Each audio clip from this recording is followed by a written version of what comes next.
అందులో 2 రకాల మనుషుల గురించి మాట్లాడారు ఈ చట్టంలో. యజమాని అయినా కావచ్చు, లేదా ఆక్యుపైయర్ అంటారు.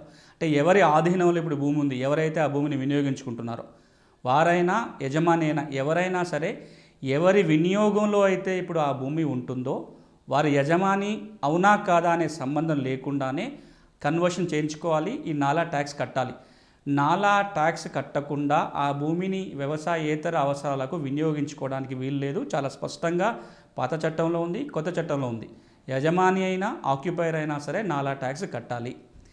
ఇక ఇంకొక అనుమానం ఏంటంటే, ఇది నాలా కింద మార్చుకున్నాము, నాన్ అగ్రికల్చర్ మారింది, కానీ ఆ నాన్ అగ్రికల్చర్ మారిన భూమిని చాలా కాలంగా నాన్ అగ్రికల్చర్ వాడటం లేదు, దాన్ని మళ్ళీ వ్యవసాయం చేసుకోవచ్చా అని. చట్టంలో ఎక్కడ కూడా వ్యవసాయేతరుల భూమిగా మారిన దాన్ని మళ్ళా వ్యవసాయ భూమిగా మార్చడానికి ప్రక్రియ ఏమీ లేదు. కానీ ఎప్పుడైనా సరే వ్యవసాయేతర భూమిగా ఉన్న దాంట్లో కూడా వ్యవసాయం చేసుకోవడానికి వీలవుతుంది, అగ్రికల్చర్ చేసుకోవచ్చు.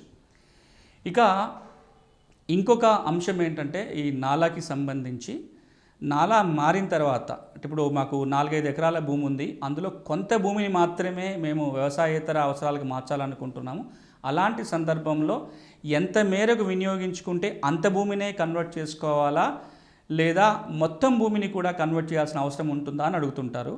ఇక్కడ మీరు ఏ భూమిని అయితే ఎంత మేరకైతే వినియోగించుకోవాలనుకుంటున్నారో అంత మేరకు కన్వర్ట్ చేసుకుంటే చాలు. మీకు 4 ఎకరాలు ఉంది, అందులో అర్ధెకరం, ఒక అరెకరం మాత్రమే వ్యవసాయేతలకు వాడాలనుకుంటే ఆ అరెకరానికి కన్వర్ట్ చేసుకుంటే చాలు. మొత్తం 2 ఎకరాలకో 4 ఎకరాలకో కన్వర్షన్ చేసుకోవాల్సిన పని లేదు. ఇక ప్రభుత్వం వైపు నుంచి కూడా ఇంత సరళతరమైన ప్రక్రియ తీసుకొచ్చింది కాబట్టి భూ యజమానులకి ఇది చాలా సులువైన ప్రక్రియ.